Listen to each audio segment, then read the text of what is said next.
I would say a handful of people on Earth know, even in classified projects. It's highly compartmented. This is really way past TS-SCI, top secret special compartmented intelligence. Because the people who are in these covert programs, the last thing they want to do is be caught red-handed in a wet works operation. Wet works are assassinations. A wet works operation with the whole world watching.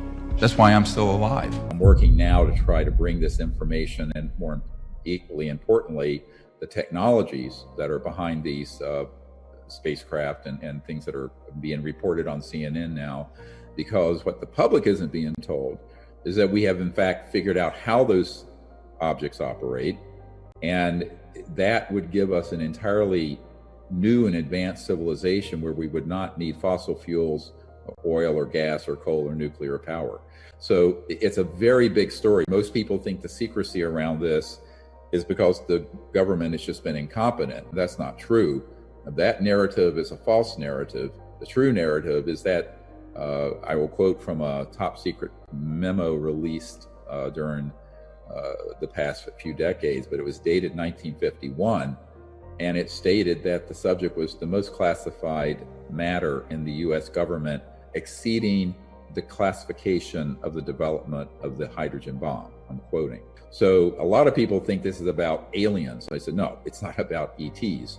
It's about humans, and how are humans going to get out of the conundrum we're in, which is a very serious problem, and move forward as a civilization instead of sliding backwards. The public thinks that, you know, God is in heaven and everything is in orbit and everything is, we actually are living in a situation where the extreme secrecy Eisenhower warned us about, the worst of that has come to fruition. And frankly, no one is reporting that, certainly not the mainstream news media. This is not just the United States, by the way. The same situation exists in Great Britain, Australia. I've met with ministers of defense in most of the Five Eyes countries, which are, of course, you know, New Zealand, Australia, Canada, Great Britain, US. I think this is the part of the story that people have a hard time, in a sense, getting their minds around, because we all grew up with our history lessons and our civics lessons, and the president is the commander-in-chief and blah, blah, blah. In reality, the emperor has no clothes, and there are classified projects that go on, unfortunately, that are not supervised by the president or the Congress. And actually, the CIA director's wife, who at the time was the chief operating officer of the National Academy of Sciences, said to me during our 2 or 3 hour meeting with the CIA director, she turned to me, she said, how are these civilizations communicating across the vastness of interstellar space? Because the speed of light is too slow. And for people who aren't scientists on your viewership, let me explain. At the speed of light, to go 1% of the way across our own galaxy, the Milky Way, would take, which is 1,000 light years, which is the distance light goes at 186,000 miles every second for a year. That's 1 light year. 1,000 light years is 1% of the way across our galaxy, which is 1 galaxy amongst trillions. But at the speed of light, for you to even communicate and say, hey, how are you doing?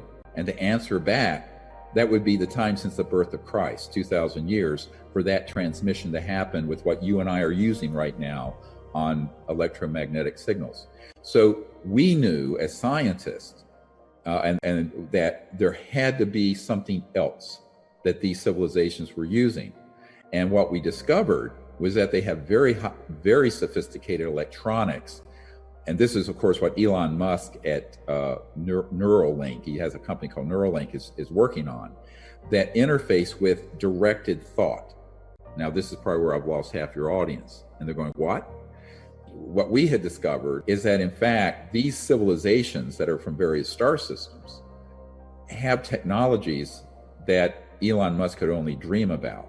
In other words, they very accurately transmit and send and receive directed quanta of thought instead of an electromagnetic signal per se, through what's called field consciousness. And the consciousness field is, I mean, it sounds very Buddhist or Vedic, But the consciousness field is actually not bound by space or time. And because of that, there's no limit on the speed of it. It's instantaneous because of what's called non-locality in physics. Is a bit obtuse and technical to get into probably here, but what non-locality means is that it's not based in the speed, the linear speed of light or the linear speed of sound or what have you. It's instantaneous because of the nature of conscious field, the field of consciousness. This is, to me, the most interesting stuff because this whole science of consciousness is actually the big science for the next 1,000 years, but we have to catch up to the last 70 to 100 years of energy and propulsion technologies that have been hidden away so we don't destroy the biosphere. Why are we still using jet engines from the 30s, 40s, 50s, or rockets from the 40s? I'm saying because the alternative would completely terminate the petrodollar system and oil and gas and coal and nuclear power and public utilities.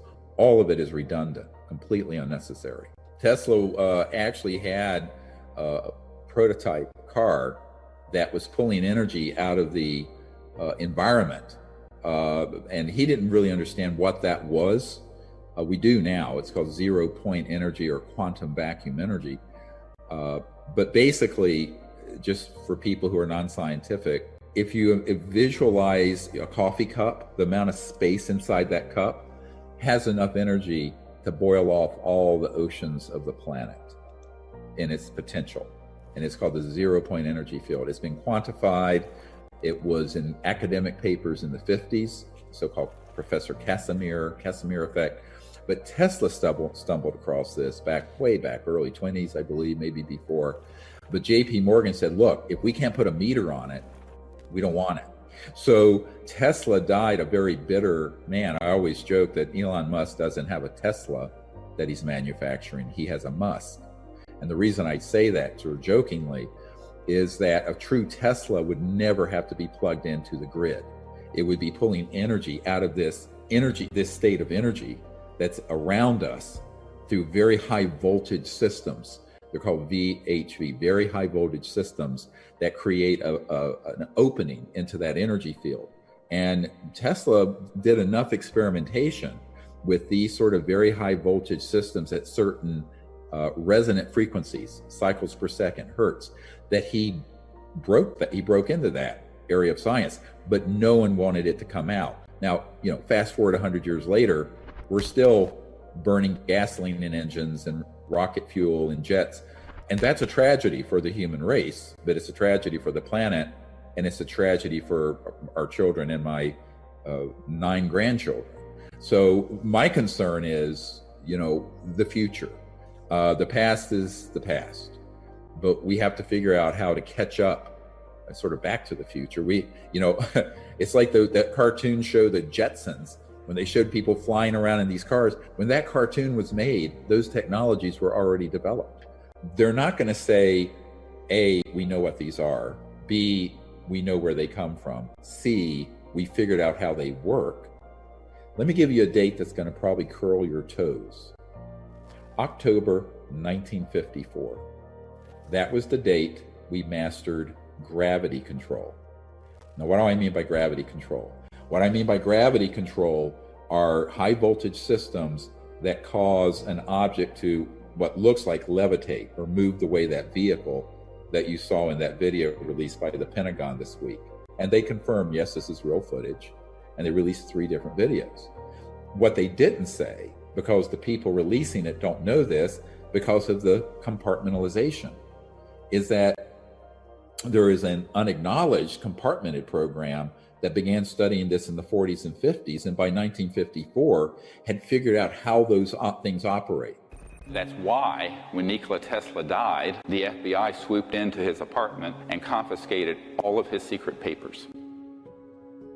How do I know this? I have a document from the Department of Defense demanding that the FBI turn them over and names them for what they are, the secret papers of Nikola Tesla. This is not an urban myth. I have that document. It came in this cache of documents I'm talking about.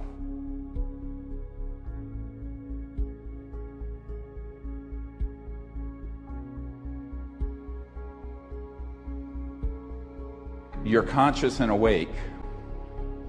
You go to sleep at night. You awaken in a lucid dream where you're flying. And that dream ends up being precognitive. You see something that happens the next day or the next week or the next year. This is a lucid precognitive dream. How many people have had one at some point in their life? Most humans have, although most scientists won't admit to it because they don't want to be discredited. Just like the Aboriginals had dream time as a routine way that they communicated at night in Australia. You know that story. And that's how they would know what to do the next day. They'd meet a friend in the outback and they know where to intersect at some remote area because they did it during their dream. Well, you could do that. If you can do it 10 miles away, you can do it a billion light years away. Because you've transcended space-time limitation.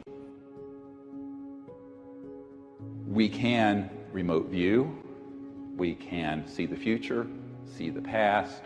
And of course, the masters and rishis of old could teleport, materialize, dematerialize, etc. So all conscious, higher intelligent life forms have the ability to manifest in ways that an interstellar, transdimensional extraterrestrial civilization can. This is lesson number one. It's a hard lesson. It's a really deep one. Now let's talk about remote viewing. Everybody's heard of remote viewing, CIA programs, DARPA, DIA. I know a lot of these guys. Well, that's the ability to be a seer and use consciousness to see something at a remote distance or a remote point in space-time. This is the part that you're not going to hear and see in Hollywood. That's what you're going to hear about today.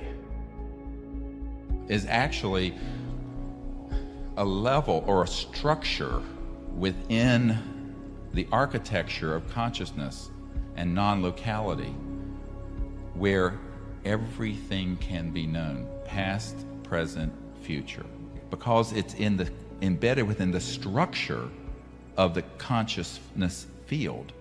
It's in every one of you.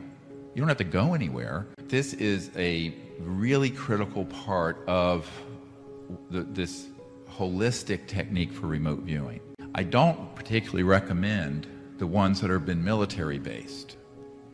The so-called, SR, that's scientific remote, SRV. I like the approach where you develop the understanding and experience of deep consciousness, understand that that consciousness is omnipresent, and that at a quiet level of the mind, when you're deeply quiet, you can enter into this field of consciousness. You want to be able to experience that state of consciousness and then relax into it and let it flow through you, and then the answer will be there. The answer will just come. Now, there are many ways to do it. The meditative state, and then going deep, and then relaxing and allowing it to be seen.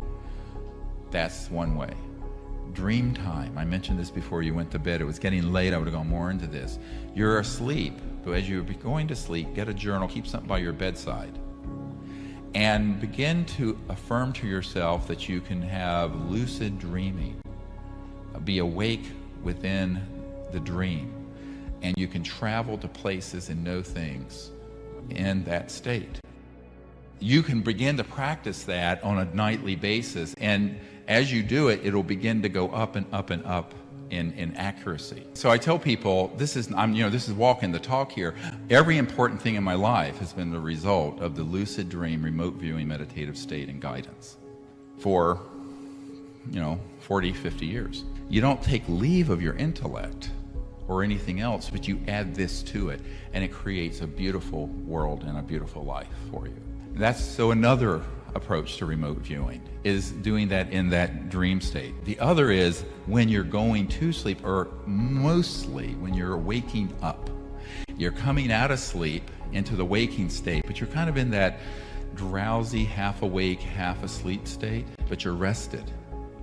At that juncture, the junction between dream and sleep and waking, when you're relaxed, intend to know something, ask to see something, ask to have a problem solved. You will be stunned at how accurate you will become in getting that information.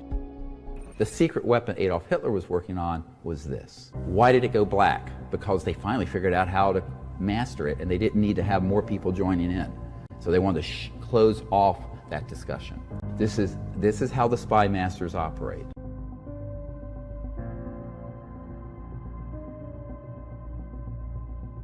Now, when they began to discover, and I want to put this into three categories. You have assets that are material, stagecraft, and let's call these advanced aircraft of man-made origin, all right? And I'm going to show you some tonight, and it will blow your mind, and it should, but are, things like this. Man-made, anti-gravity, going all the way back to the late 50s and 60s. Triangular, disc, boomerang, etc. What you need to understand is, the gentleman I refer to and other people have confirmed of this time period to me, that around October 1954, we attained gravity control. So gravity control meaning electromagnetic systems that affect an object so it becomes seemingly weightless, levitates, and corrects for gravity. And others were using very high voltage, high frequency systems at certain hertz, cycles per second, that would cause a change in the atomic structure and the magnetic field in such a way that you could essentially cancel mass. Okay, so without boring people with a physics lesson, if you make something close to massless, no weight, but weight is different from mass, massless, then you can accelerate it at enormous speeds with very little power. And it can go right-hand turns, go up and down, and if you can control for the interior at 1G, in other words, one gravitational field, then you can go at 100,000 miles per hour, make a right-hand turn, and your brains don't come out of your ears. The secret weapon that we had was the atomic bomb. The secret weapon Adolf Hitler was working on was this. Why did it go black? Because they finally figured out how to master it, and they didn't need to have more people joining in. So they wanted to close off that discussion. So in October 1954, gravity control was mastered, and we began to build various prototypes of what the public would call UFOs. And some were made to simulate the shape, appearance, and motion of an extraterrestrial vehicle. Because what better way to confuse people than to have something that looks almost the same? Is it gold? Is it fool's gold? Is it real? Is it Memorex? Get where I'm going here? This is how the spy masters operate. So I call those the assets that are material physical craft. Now that's one category. We'll return to this. There's another category, and this is more difficult to understand, and that is electromagnetic assets. And these include electromagnetic systems that could optically, like a very advanced hologram, simulate an event. Electromagnetic systems that have been called popularly electronic warfare systems that are psychotronic and radionic, that interface with consciousness and thought. And electromagnetic systems that can affect large segments of the population when targeted. Now these began to be developed quite in an advanced fashion by the 40s and 50s. And by 1956, it had been accomplished to the point of state-of-the-art. And then the other asset, the third category, is human intelligence, human assets. And these are folks who, some wittingly, some unwittingly, have been provided with a script and experiences that they honestly believe are real, but that have been programmed and are like very advanced consciousness holographic experiences. if you will, electronic hallucinations. Friends, let me listen carefully. Anyone listening, do not think you're going to be off the radar of the sector of the Intelligence Committee working tasked with this issue. No level of encryption, no level of patents, no level of spy versus spy talking in gibberish code over a phone is going to frustrate their knowing everything you're doing in real time. And the only protection there is strategic protection, which is massive disclosure and public transparency of everything you are doing. The quickest way to get killed doing this stuff is to do it secretively. If you do it in full view, you're completely safe. Why? Because the people who are in these covert programs, the last thing they want to do is be caught red-handed in a wet works operation. Wet works are assassinations. A wet works operation with the whole world watching. That's why I'm still alive. We have to figure out how to move this, or I have to pass this on to a generation, because, I won't be around for more than another 30 or 40 years. But we need people to understand what the sciences are, because this is the biggest change in the history of the human race. Every CEO and high-tech person and billionaire I've met with wants to do the technology, monetize it, have patents, keep it secret, do the R&D in secrecy, like you're developing another piece of rubbish like this cell phone. It's just junk. It's of no real significance at all. Not going to change the world. It's a telephone that you can talk on like in the early 1900s, except it's wireless using the same frequencies of a radio or what have you. It's nothing. It's nothing. Trillions of dollars into nothing. So the paradigm of doing this as a intellectual property and secret, the only way you're going to get that out is if you convince this other hardcore element within the intelligence community and corporate world that they should give up thousands of trillions of dollars of asset-based utilities and coal and oil so that this happens, and they don't want to do that. And believe me, Bill Gates can't take on this multi-trillion-dollar element. Bill Gates has no money at all compared to these guys. What can take them on? The masses of people knowing about it. The lab doing it is live streamed on the internet. It's done fully open source. And the instant you hit the sweet spot in the resonant frequencies of a free energy device, the entire world knows it, and dozens of academic centers reproduce it in real time. You squeeze the toothpaste out of the tube so hard and so fast, no one can put it back in, and the whole world knows about it at each step. Do you want to know how ETs make things? Should we get into that? Because this is actually a consciousness-assisted technology. This microphone and all this stuff we cut down a tree for this. The metal was dug out of the earth, Neanderthal-like, and smelted down and made into metal. And then it's riveted together in bolts and screws. Transdimensional interstellar civilizations, which means the ones that are here and have exceeded the speed of light, have mastered the sciences of transdimensional manufacturing. To wit, they are able to create a standing resonant sonic energy field that is almost like an architectural blueprint of something, like 3D printing, but this is like 4 or 5D printing. Get it? And in that resonant field, then materialize the object, the spacecraft, the piece of clothing from the transdimensional interface, energetic interface with subatomic space-time matter, so that the molecules, the atoms, the structures, everything in that is coming through into this dimension of 3D from that deeper interface from another dimension, an energy field, and it just materializes it. Now the word materializes, no one thinks what that means. It's to make material, but you're assembling it from these elementals. I call them the elementals that are subatomic, and then way in past the even 0 point energy field, which is infinite energy, as Tesla said.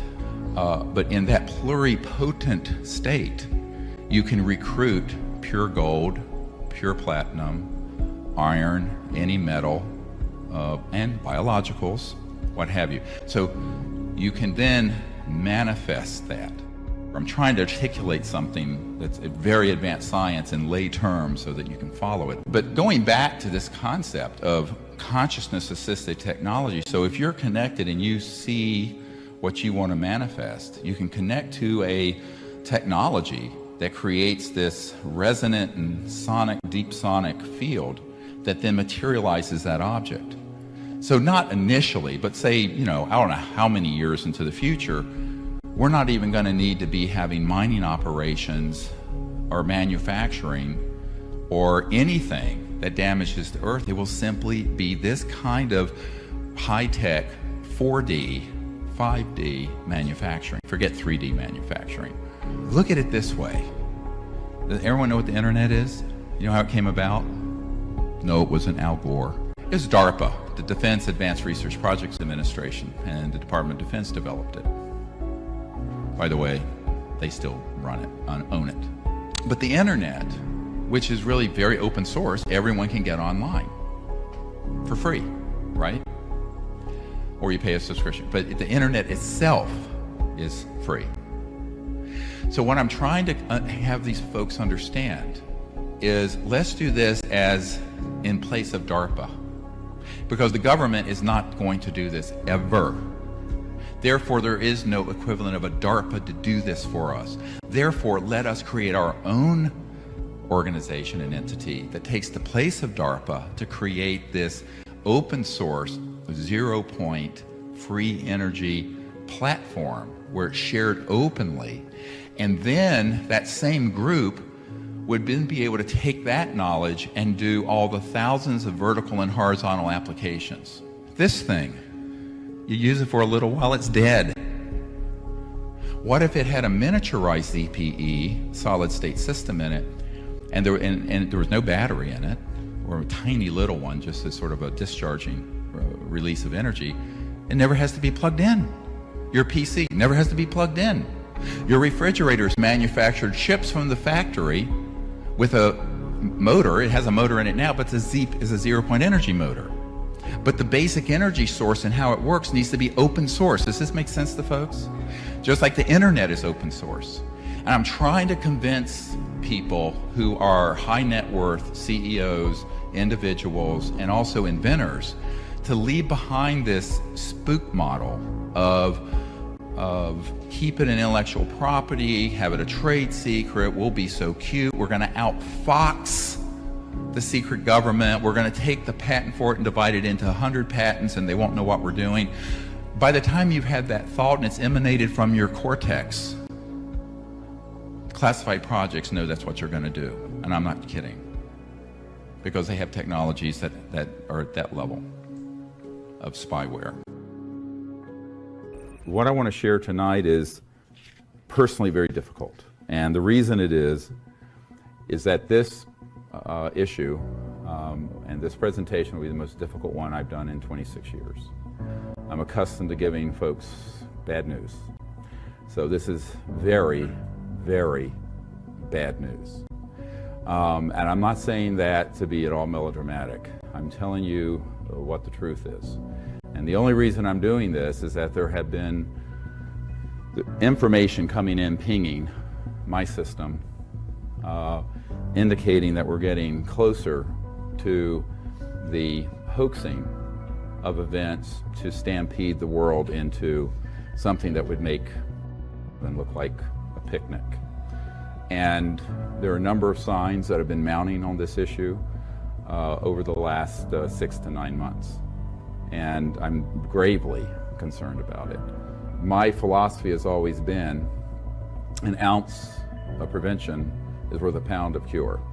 Because if we can do what we should tonight and get the word out about this, there's a chance we can avoid what I'm going to be discussing. So it's a bit like if you were to tell someone they have some signs for a massive heart attack and it's imminent, and you can do some things right now, prevent it. You can ignore it and have it and have a code blue where the heart stops and you have to be resuscitated.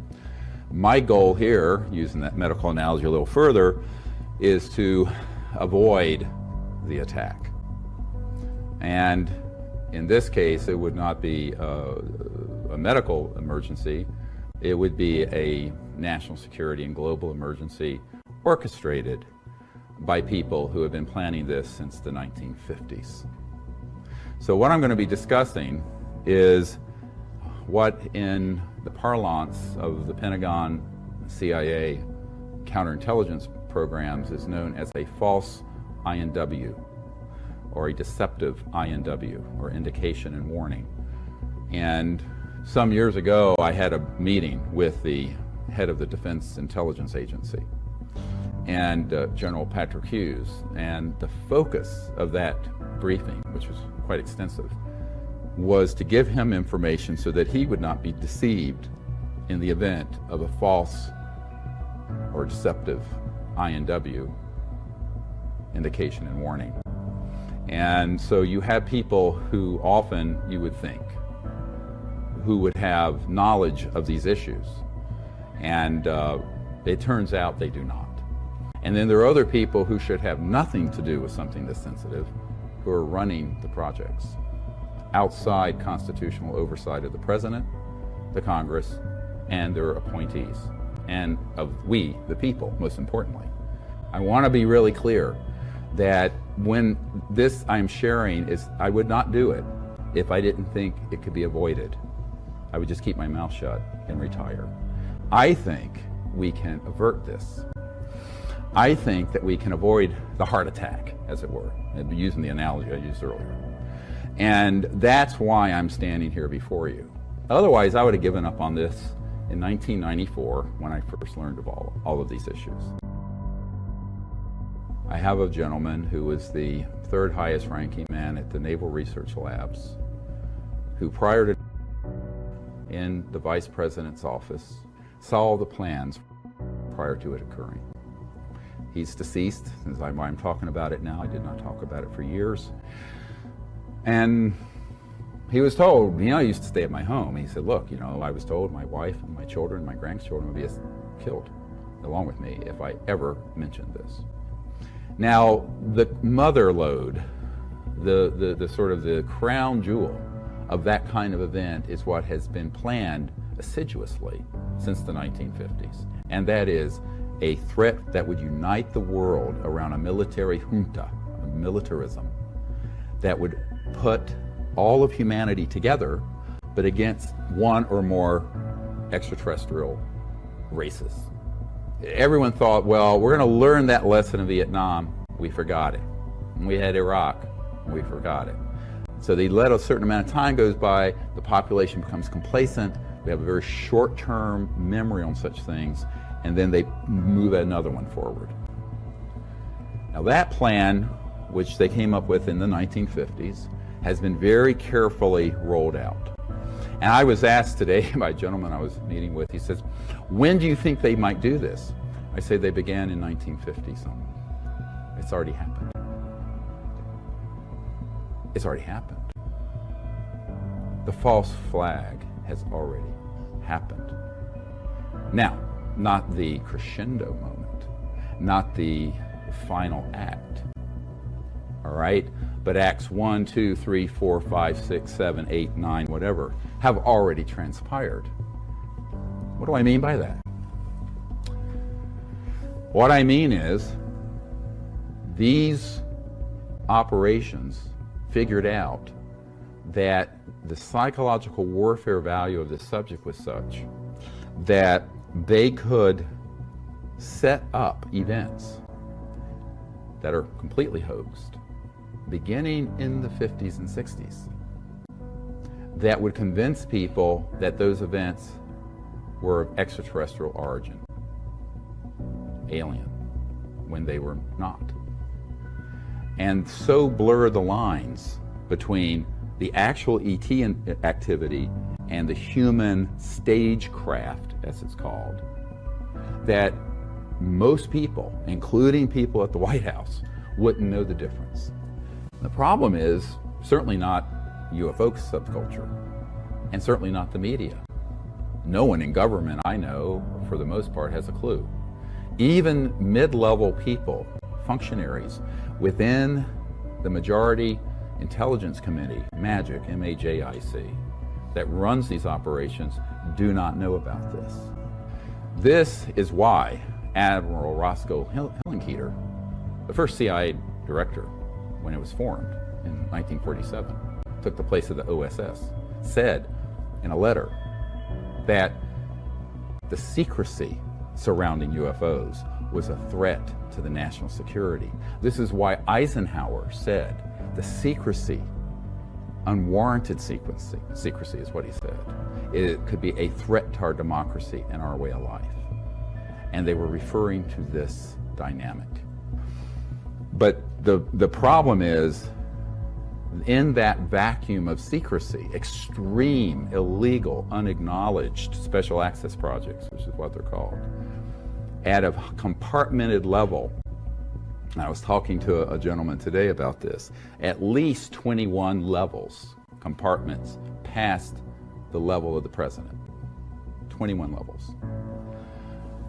That you have a permanent infrastructure that has evolved or spun off from the legitimate government, but that is embedded within the corporate sector, the intelligence community, and the military sector, that is run amok viciously of our liberties and our freedoms.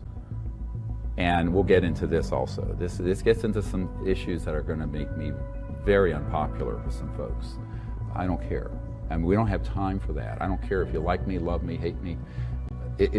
People got to know the truth on this. I've been told that me, my wife, my children, and my grandchildren would all be killed. He says, I'm not going to talk about it. And back when we were doing these briefings for Congress, and in fact even before then, the Asilomar gathering in 1995, we reached out to Neil Armstrong because I knew from contacts and family that when we landed on the moon, we weren't alone.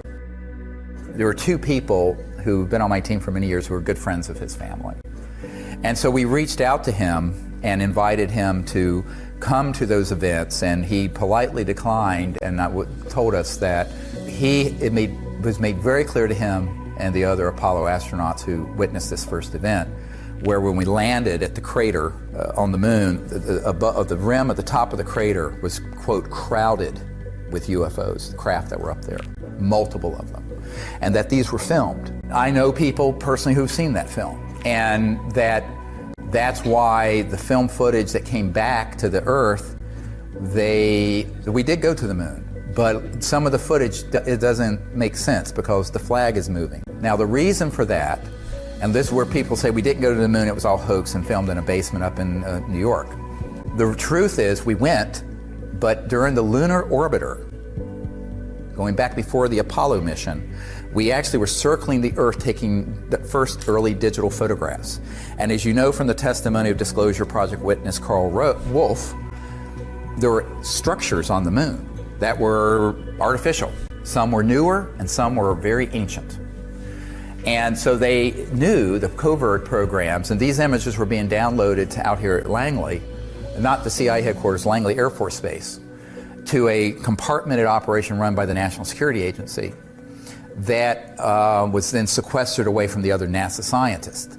But the people running that project, the deep black people in those projects, knew that it was likely we were going to encounter something not of this world or a UFO when we landed. Therefore, they had filmed some footage that they could splice in if something started happening. So during the live transmission, if something started happening, there's a delay that went through this National Security Agency filter, and they could immediately, instantly put in. And that's why there's a couple frames where the American flag is moving. Well, there's no atmosphere on the moon, okay? Which was the one mistake they made in that whole plan. That's the telltale giveaway.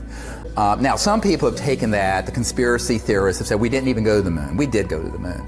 But they knew that it was likely there were going to be ETVs, extraterrestrial vehicles up there. And so when they stepped out, of course, you know, and we're approaching actually, before they even landed, they saw them. So they were already with this sort of pre-prepared film that looked very, very good, except for this one error.